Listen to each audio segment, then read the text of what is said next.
জয় শ্রীকৃষ্ণ। বেশ কিছুদিন ধরেই মনটা বিরিয়ানি বিরিয়ানি করছিল। তো প্রথমেই ফ্রাইং প্যানে সর্ষের তেল দিয়ে তাতে কিছু বেরেস্তা ভেজে তুলে রেখেছিলাম। ওই ফ্রাইং প্যানে আরও কিছুটা তেল অ্যাড করে আলুগুলোকে সুন্দর করে লাল লাল করে ভেজে নিয়েছিলাম। আর এগুলো সব কিছু আগে থেকে হালকা করে গরম জলে ভাপানো ছিল। এঁচোড়টাও হালকা করে ভেজে রেখেছিলাম, আর সয়াবিনগুলো হালকা করে ভেজে রেখেছিলাম।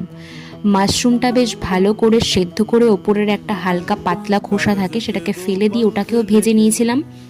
তারপরে সমস্ত সবজিগুলো একসাথে দিয়ে তার মধ্যে পেঁয়াজ, আদা রসুন বাটা, জিরে বাটা, ধনে গুঁড়ো, কাশ্মীরি রেড চিলি পাউডার, হলুদ গুঁড়ো, পরিমাণ মতো নুন, অল্প একটু কুচনো কাঁচা পেঁয়াজ, ধনে পাতা কুচি, টক দই আর ওপর থেকে বেরেস্তা, এই সব কিছু দিয়ে ভালো করে 10 থেকে 15 মিনিট ম্যারিনেট করে রেখেছিলাম।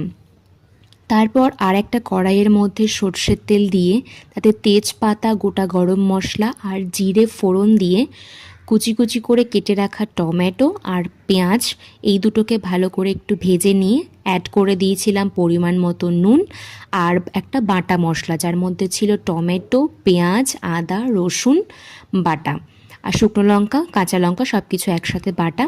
তারপর আমি দিয়েছিলাম হলুদ গুঁড়ো, কাশ্মীরি রেড চিলি পাউডার, ধনে গুঁড়ো, এগুলো দিয়ে ভালো করে গ্রেভিটাকে কষিয়ে বিরিয়ানি মশলা দিয়েছিলাম। যখন মশলা থেকে তেলটা ছাড়তে শুরু করবে তখন সেই ম্যারিনেট করা সবজির মিশ্রণটা এর মধ্যে দিয়ে দিয়েছিলাম। আর মশলার সাথে বেশ ভালো করে অনেকটা সময় নিয়ে কষাতে হবে। আমি ঢেকে দিয়েছিলাম যাতে এটা ভালো করে একটু কুক হয়ে যায়। বেশ খানিকক্ষণ রান্না করার পর আমি দিয়েছিলাম একটা ক্যাপসিকাম কয়েক টুকরো করে, আর দিয়েছিলাম কাসুরি